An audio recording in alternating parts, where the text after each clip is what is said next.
संगीता सुनेंगे साम्स 103। बिनु ब्रदर आगे आके पढ़ेंगे।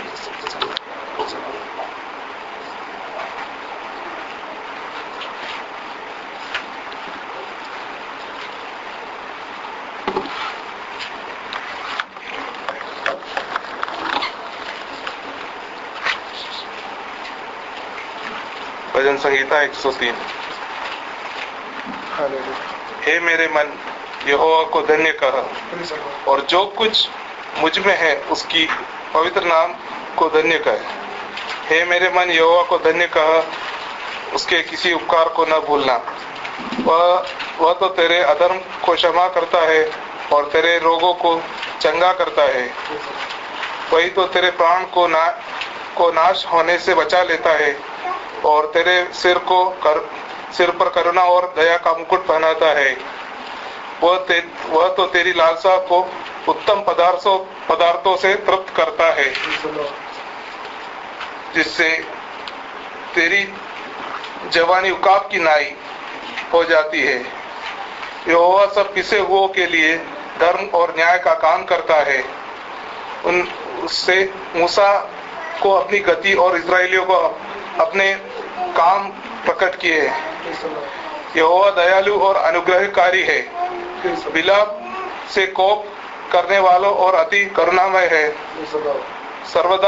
वह सर्वदा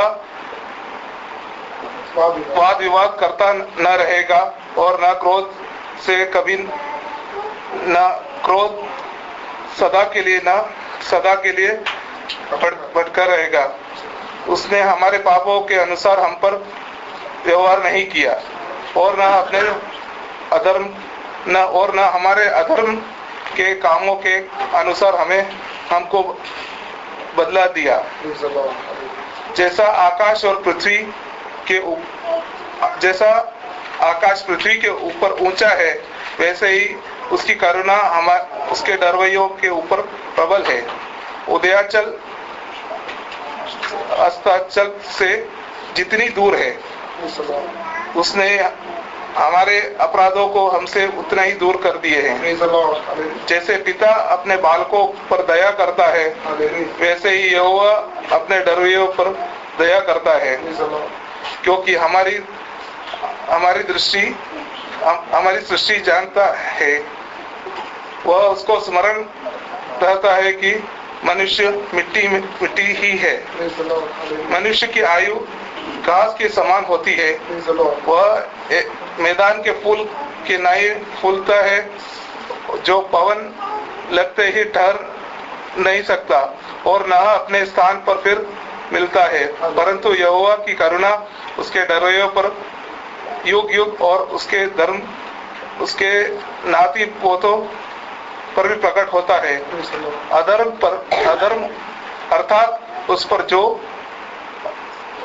उसका वाचा का पालन करते हैं, उसके उपदेशों को स्मरण करते हैं, उन पर चलते हैं।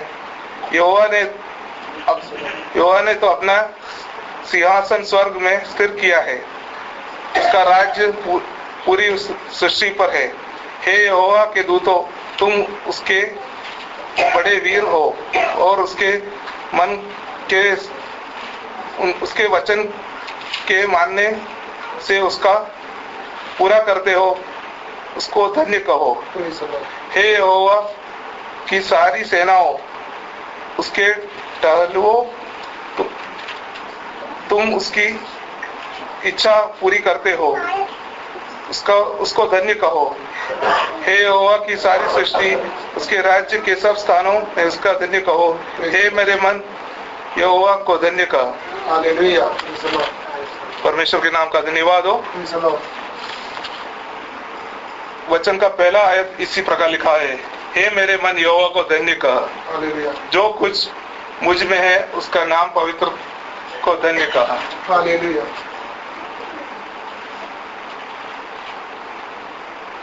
वह किस लिए हम धन्य कहें?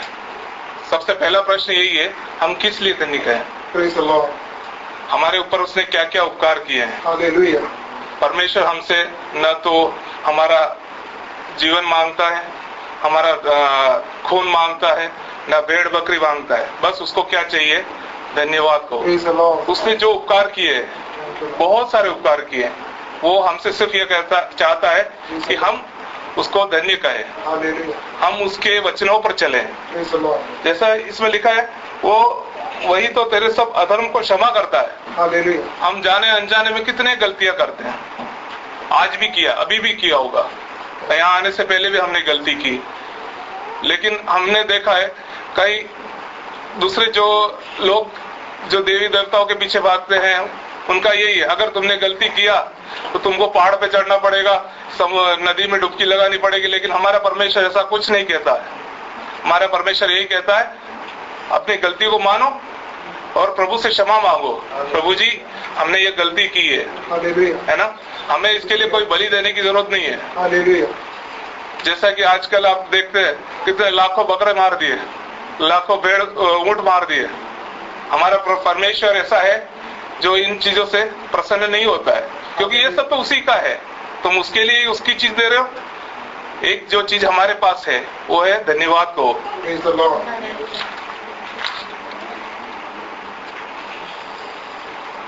और जैसे कि 5वीं आयत में लिखा है, वही तो तेरी लालसा को उत्तम पदार्थों से तृप्त करता है। Praise the Lord.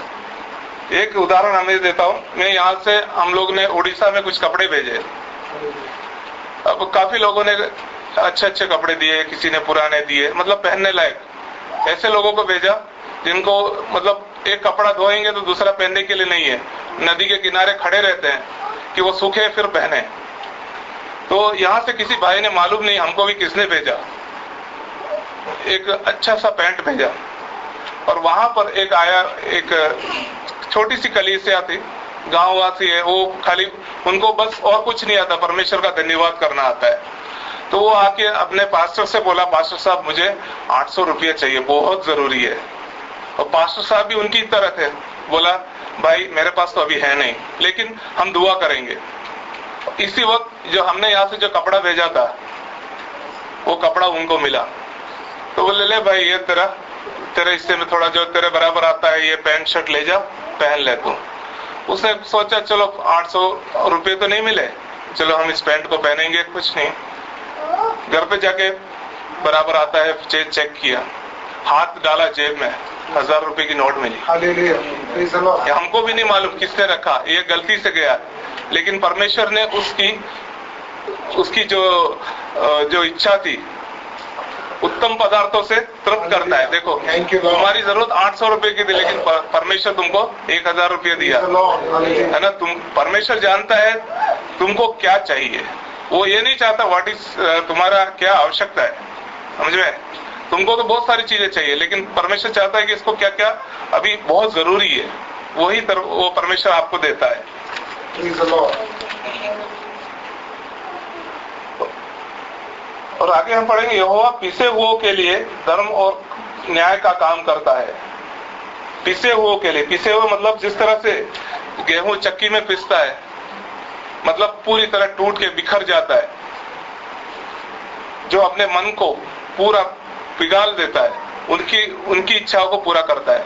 ऐसा नहीं कि मैं घमंड करके रहूंगा, भाई लैजू आके मुझे कुछ मदद करेंगे तो मैं काम करूंगा या मैं आऊंगा, ऐसा नहीं है। परमेश्वर ये चाहता है उन पिसे हुओं को, मतलब बहुत बहुत दुखी है, इसको बहुत जरूरत है, उन सब के लिए मदद परमेश्वर करता है। हम यही कहेंगे भाई मैं क्यों जाऊं, मैं क्यों उसके सामने, उस भाई के सामने झुकूं, मैं उस बहन के सामने झुकूं, नहीं। परमेश्वर हमें यही चाहता है कि टूटे हुए मन, जो पिसे हुए मनों को की बातें सुनता है परमेश्वर। Hallelujah. Praise the Lord. Hallelujah. और जैसा 10वीं आयत में लिखा है, उसने हमारे पापों के अनुसार हम पर व्यवहार नहीं किया, Hallelujah. और न हमारे अधर्म कामों के अनुसार हमें बदला दिया। Praise God. हमारे पाप के अनुसार, जैसे अभी पहले बोला था, हमारे पाप कितने बड़े हैं, हमने चोरी की। वो बचपन में मैं अपनी खुद की कहानी सुनाता हूँ। मेरे पिताजी हमेशा एक बक्से में जो कॉइन होता है, 1 रुपए का सिक्का, 2 रुपए का सिक्का, जो भी बचता था डालते रहते हैं। पिताजी ऊपर से डालते, मैं नीचे से निकाल लेता था और नीचे टेप चिपका दिया। मैंने सोचा पिताजी को पता नहीं चलेगा, और जैसे ही पता चला उन्होंने बहुत मारा। लेकिन उस मार से क्या हुआ कि मैं सुधर गया, लेकिन हमारा परमेश्वर कभी मारेगा नहीं, हमको पहले समझाएगा, बेटा ये गलत काम है, तुम ये गलत रास्ते में जा रहे हो, या तुम गलत जगह बैठे हो, गलत दोस्तों के साथ घूम रहे हो तुम। ये हमारा परमेश्वर वो समझाएगा पहले।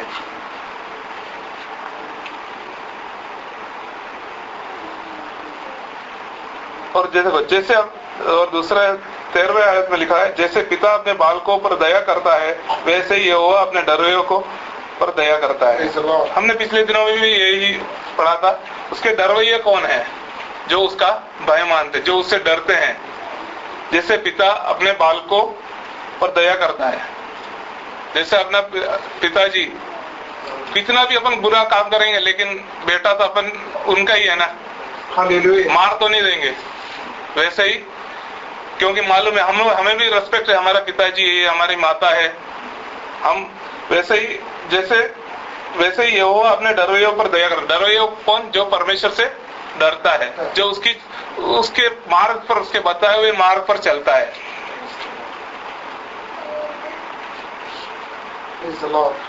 और देखो जैसे लिखा है, मनुष्य की आयु घास के समान होती है, जो वह मैदान के फूल की नाई फूलता है, जो पवन के लगते ही ठहर नहीं सकता। मतलब हमारा जीवन कितना छोटा है, बहुत छोटा है। अभी तो आधा जीवन निकल गया, अब आधा जीवन मालूम नहीं कितना होगा, आज भी होगा, कल भी होगा, 10 साल होगा, 20 साल होगा, हमें कोई मालूम नहीं है। लेकिन इस छोटे से समय में हमें परमेश्वर का धन्यवाद करना चाहिए। उस मैदान के उस फूल के समान है, जो एक हवा लगते ही उड़ जाएगी। तुम्हारी कोई गारंटी नहीं है कि तुम कितने साल जियोगे, तुम कितने साल अपने लोगों के लिए मदद करोगे, क्या करोगे। तुम इस छोटे समय, छोटी सी जो जिंदगी है, इससे परमेश्वर का धन्यवाद करो, वो परमेश्वर तुम्हें संभालेगा। और हे आखिरी आयत में लिखा, हे यहोवा की सारी सृष्टि, उसके राज्य सब स्थानों में उसका धन्य कहो। हे मेरे मन यहोवा को धन्य कहो। बस यही इसमें लास्ट में ये लिखा हुआ है, कुछ नहीं चाहिए उसको, सिर्फ धन्यवाद दो। हमारे इस छोटे से जीवन में परमेश्वर का धन्यवाद दो, वो हमसे प्रसन्न रहेगा। वो कब प्रसन्न रहेगा? जब हम उसकी बातों को, उसके वचनों पर चलेंगे, उसके जो सत्य वचन को पढ़ेंगे, हम गलत काम नहीं करेंगे। हमेशा रोज आता है, मैं जहाँ काम करता हूँ, मेरे साथ एक और बंदा है, हमारे पास लोग आते हैं, भाई लो रिश्वत देते हैं, रोज रिश्वत देते हैं। हमारा जैसा काम है, शिपिंग का काम है, रोज महीने के बड़े बड़े कुवैती आके बोलते हैं, यार हमको काम दो, तुम कुछ भी ले लो। वो लोग तो खुशी से देते हैं।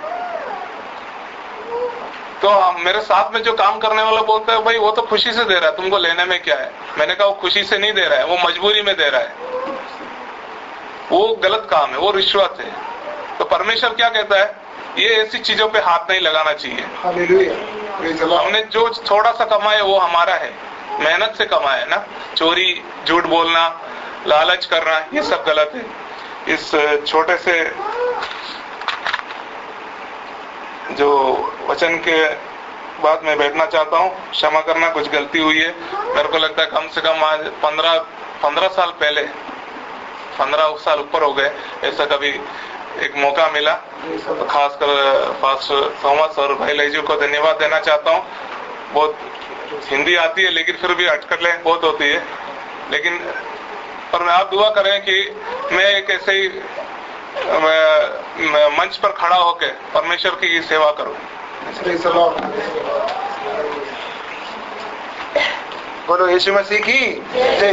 कितना सुंदर भजन संगीता और अच्छा मैसेज सुनने के लिए प्रभु हमें दया किया, इसलिए मैं प्रभु को धन्यवाद करते। बहुत अच्छा भजन संगीता था, उसमें से प्रभु ने हमसे बात किया, इसलिए मैं प्रभु को धन्यवाद करता था।